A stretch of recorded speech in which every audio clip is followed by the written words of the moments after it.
7. ¿Cómo se hizo Saddam Hussein?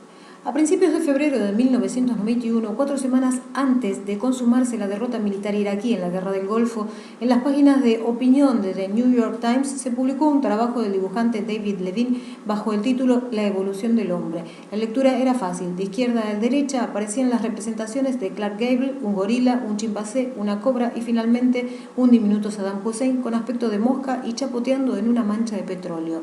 Levine, pese a su celebrada ocurrencia, tampoco descifró las claves de la conducta del líder iraquí. Robert Fisk, uno de los corresponsales occidentales con más experiencia en Oriente Medio, cuenta una anécdota reveladora.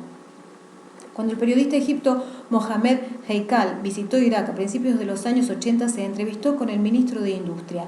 Heikal quedó impresionado por el dinamismo, laboriosidad y capacidad intelectual del hombre que dirigía el sector industrial iraquí.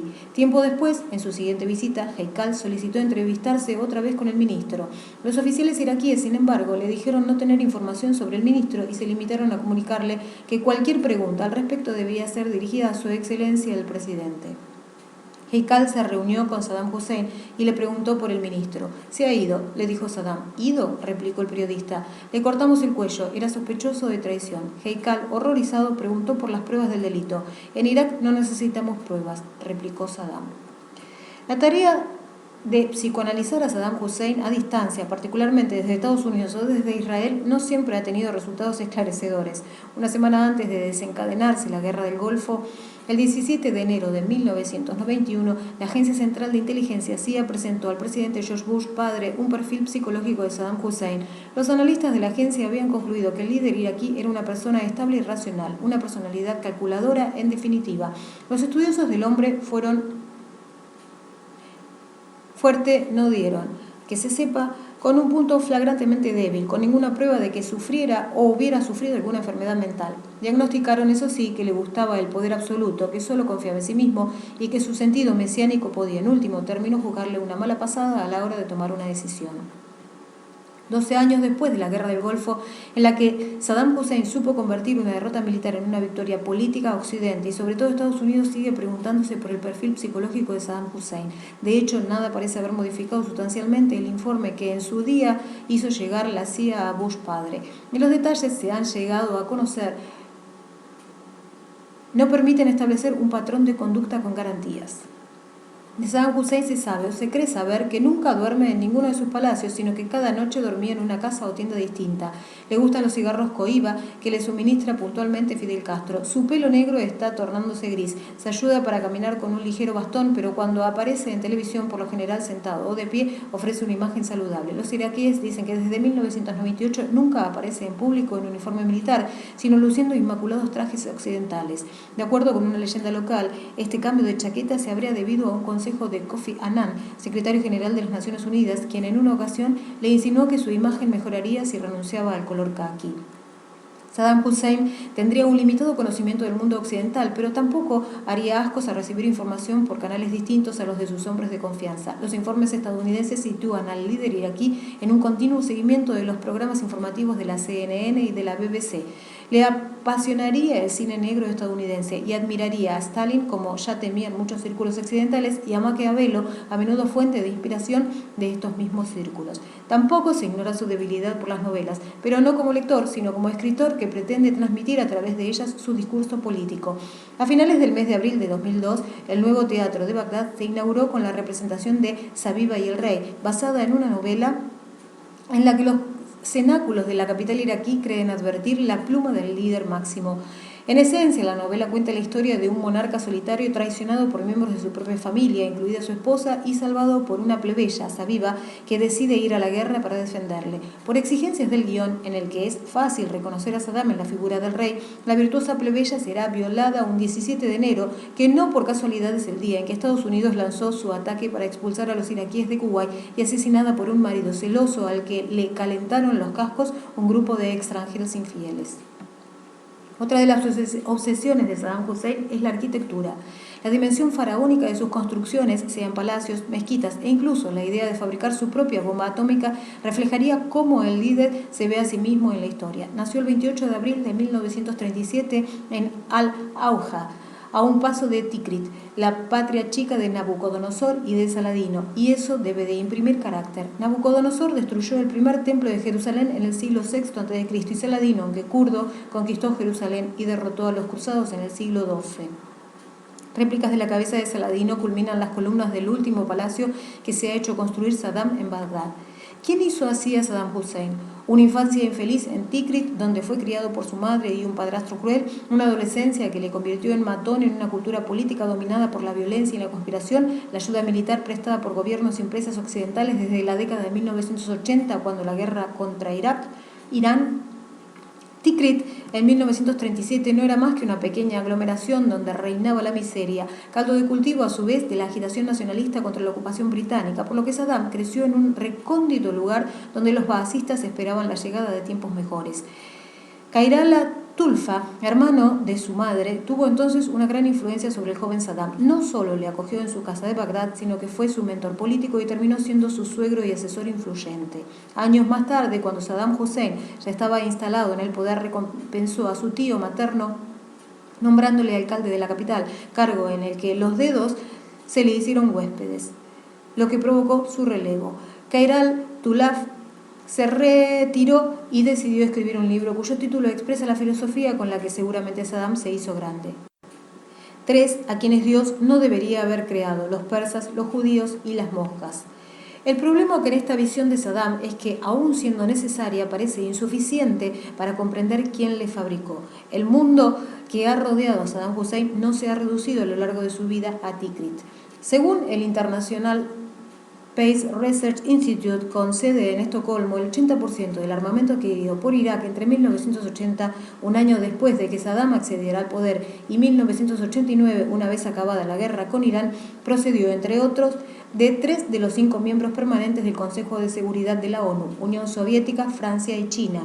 Scott Ritter, quien fuera inspector jefe de UNSCOM, ha escrito: la máquina letal de Saddam Hussein fue construida casi exclusivamente por empresas occidentales. La biografía oficial subraya tanto la dedicación del joven Saddam a la causa baasista como su familiaridad con las armas. No en balde, su primera misión en nombre del partido fue un atentado en Tikrit contra un prominente seguidor del general Abdel Karim Qasem. Esta acción le llevó después a ser seleccionado como miembro del comando de 8 hombres encargados de asesinar al presidente Qasem en 1959. El atentado fue un fiasco, pero con el tiempo se convertiría en un componente esencial de la mitología personal del futuro dictador. Los baasistas diseñaron un plan para atacar el automóvil de Qasem en su diario recorrido por la calle Rashid, entre su residencia y el Ministerio de Defensa. Una parte del comando debía interceptar el vehículo, mientras el resto abría fuego contra la comitiva. Saddam y sus compañeros fueron alertados el 7 de octubre de que el plan tenía que ser puesto en práctica, pero no todo salió como estaba previsto. El responsable del primer grupo, el que debía interceptar el vehículo del presidente, dispuso en un lugar adecuado el automóvil que iba a utilizar, pero este quedó bloqueado, por lo que no pudo interponerse en el camino del presidente. El automóvil del general Qasem llegó, como cada día, puntualmente, y el otro grupo, el de Saddam, abrió fuego. El chofer resultó muerto, pero el presidente solo sufrió una herida leve. Saddam y otro de los pistoleros fueron heridos en una pierna. El futuro dictador, según una versión no oficial y menos heroica, fracasó en su intento de extraer una granada de uno de sus bolsillos. La juventud iraquí ha aprendido en la escuela de Saddam Hussein, pese a estar herido, se las ingenió para poner a salvo a sus compañeros, extraer la bala de su pierna y poner pies en polvorosa. Saddam Hussein escapó primero a Siria y después al Egipto de Gamal Abdel Nasser. Los servicios de inteligencia egipcios no fueron muy hospitalarios, sin embargo, con el admirador de Nasser, aunque el palacio presidencial accedió a pagarle mensualmente la modesta suma de 84 liras egipcias. Saddam nunca logró entrevistarse con Nasser, pero supo aprovechar el tiempo que pasó en el Cairo. En 1961 envió un telegrama al presidente Qasem para felicitarle por su gran movimiento nacionalista y militar para anexionarse Kuwait, y con la otra mano suministró información a la CIA sobre el régimen de Bagdad. Said K. Aburish, politólogo árabe, afirma que Saddam Hussein, una vez derrocado Qasem, con la activa participación de la agencia estadounidense, regresó a Bagdad para unirse a los vencedores y estuvo personalmente implicado en la tortura de izquierdistas en centros de detención separados para fallaén, campesinos, y mutakafén, clase educada. Esta cooperación con la CIA fue la primera de una controvertida relación, encubierta o no, de Saddam Hussein con Estados Unidos. La guerra desencadenada por Saddam Hussein contra el Irán de Khomeini el 22 de septiembre de 1980 proporcionó a Washington la razón de un cambio de política que con el transcurrir del tiempo se convertiría en un acontecimiento decisivo en la construcción del poderío militar iraquí que ha obsesionado al presidente George W. Bush. La administración Reagan autorizó a Jordania, Arabia Saudí, Kuwait y Egipto para que suministraran material bélico de fabricación estadounidense a Saddam, y la Casa Blanca pidió al primer ministro italiano Giulio Andreotti que actuara de intermediario. El inicio de la guerra con Irán también ayuda a comprender la personalidad de Saddam Hussein. El líder iraquí desencadenó el conflicto como prolongación de la guerra civil librada contra los chiíes en la década de 1970, después de declarar nulo el acuerdo firmado en 1975 en Argel con el régimen del Shah Reza Pahlavi. Este acuerdo fue decisivo para que Bagdad aplastara la resistencia kurda en el norte del país. Irak hizo amplias concesiones territoriales a Irak en el Chad el Arab a cambio de que el Shah suspendiera su ayuda económica y militar a los kurdos iraquíes. 5 años después, y una vez derrotados los kurdos, Saddam Hussein consideró nulo el acuerdo que él mismo, como número 2 del régimen, había negociado con Teherán e invadió Irán. Saddam Hussein salió mejor parado que Khomeini de un conflicto que a los observadores occidentales les retrotrajo a los combates de trincheras de la Primera Guerra Mundial, al tiempo que las maquinarias propagandísticas de los contendientes hacían frecuentes referencias a la batalla de Qadisiyah librada en el año 636 o 637. La fecha no es precisa, pero existe un consenso sobre el curso de los acontecimientos. Un ejército árabe musulmán procedente de Arabia se enfrentó al ejército sasánida y logró una victoria aplastante que abrió la puerta a la islamización de Persia. Para Saddam Hussein, esta fue una gran victoria de los árabes sobre los persas. Pero para los iraníes, el hecho de que los musulmanes fueran árabes y que los infieles fueran persas carecía de importancia. Según la propaganda del régimen de Teherán, Qadisiyah fue un acontecimiento sagrado, una victoria de la verdadera fe sobre los infieles. Es decir, ambos países reivindicaron la victoria. Los iraquíes porque fue un triunfo del Islam y los iraníes porque la batalla desembocó en la islamización del país. 12 siglos después, y con 1 millón de muertos, el enfrentamiento entre iraquíes e iraníes fue una guerra que derrotó a los dos países. Los millones de minas que se consideran aún esparcidas por las montañas y valles de Kurdistán en el norte de Irak llegaron junto con otros materiales bélicos a través de una sofisticada red de ayuda exterior organizada durante la guerra contra Irán, el conflicto convencional más prolongado del siglo XX.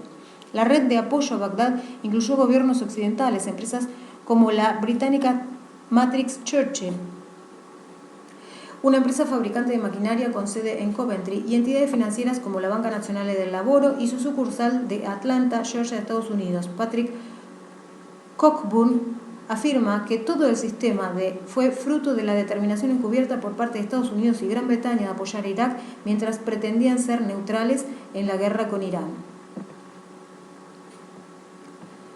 El complejo sistema de suministro de armamento a Saddam Hussein, así como el papel interpretado por los gobiernos de Washington y Londres que suministraron armas, ayuda económica e información militar directa o indirectamente, comenzó a ser desentrañado a fines de 1992. En circunstancias parecidas, los procesos judiciales que se seguían en Londres y Atlanta contra personas acusadas de colaborar ilegalmente con Bagdad se colapsaron al revelarse que funcionarios gubernamentales sabían lo que estaba sucediendo. En Atlanta, el 1 de octubre de 1992, el Departamento de Justicia estadounidense retiró su acusación contra Christopher Drogul, responsable de la sucursal Banca Nacional del Laboro,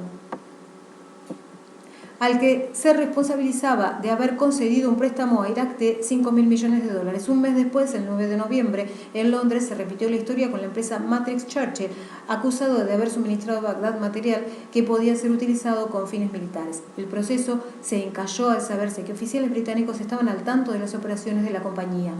Los casos de Matrix Churchill y del Iraq Gate, como en Estados Unidos se denominó el escándalo de la Banca Nacional del Laboro, fueron seguramente los últimos episodios de una relación semisecreta entre Bagdad y determinados gobiernos occidentales que comenzó en 1979 con el derrocamiento del Shah del Irán, un aliado crucial de Estados Unidos y de Gran Bretaña por la revolución teocrática de Jomeini. La pérdida del aliado y el consiguiente estallido antiestadounidense simbolizado en la ocupación de la embajada de Teherán, donde 52 estadounidenses fueron mantenidos como rehenes durante 444 días, significaron el inicio de 2 decenios de tensas relaciones entre los dos gobiernos. Zbigniew Brzezinski, consejero para la seguridad nacional del entonces presidente Jimmy Carter, siempre ha negado que animara a Irak, directa o indirectamente, a declarar la guerra a Irán. Gary Zick, miembro del Consejo Nacional de Seguridad durante la administración Ford y Carter, ha manifestado por el contrario que su jefe, Brzezinski, manifestó en 1980, Irán debería ser castigado por todas partes. Cuando Irak atacó a Irán, el Consejo de Seguridad de la ONU esperó 4 días antes de celebrar una reunión para debatir sobre el conflicto, y el 28 de octubre fue aprobada la resolución 479 en la que se pidió el final de los combates. Sin embargo, la resolución no solo no condenó la agresión iraquí, sino que ni siquiera la mencionó.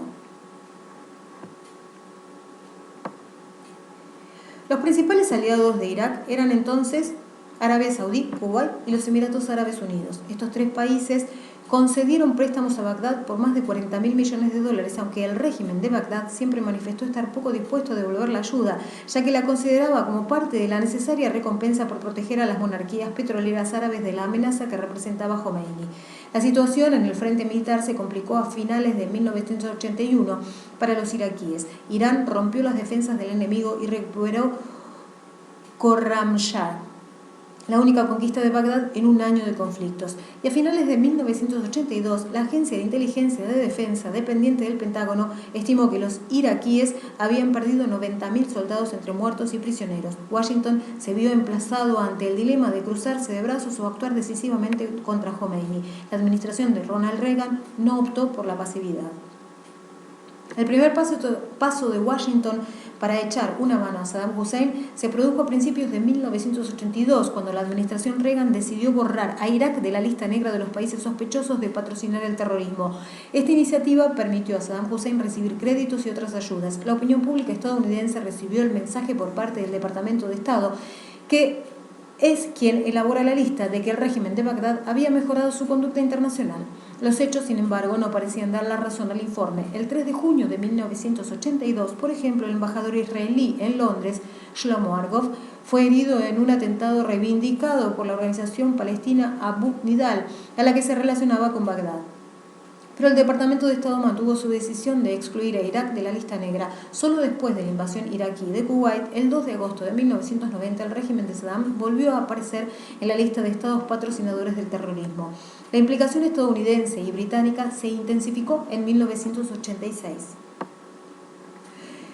En febrero, los iraníes lanzaron, por sorpresa y con éxito, una ofensiva en la península de Fao, lo que significó una amenaza para Basora.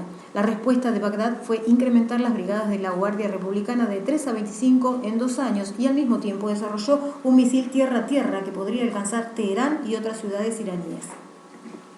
Pero las arcas del régimen, dañadas por la caída de los precios del petróleo, no estaban como para financiar el cambio. Un informe de la Export-Import Bank, controlado por el gobierno estadounidense, concluyó: el colapso de los precios del petróleo y las victorias militares iraníes en 1986 pillaron a Bagdad por sorpresa y durante un tiempo no contaron con canales de financiación. Este fue el momento en que los iraquíes descubrieron otra fuente de financiación en la sucursal de Atlanta de la Banca Nazionale del Lavoro, entonces la tercera institución financiera de Italia. Los préstamos italianos llegaron a sumar $5.000 millones.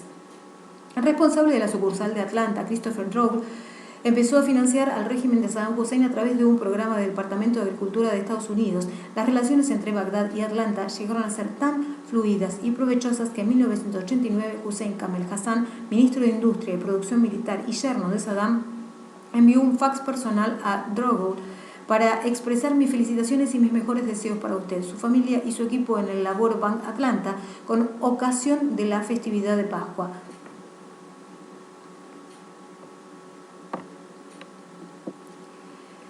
El 4 de agosto de 1989, el soplo de 2 empleados de la banca italiana puso sobre la pista a los agentes del FBI. La red cerró el grifo inmediatamente.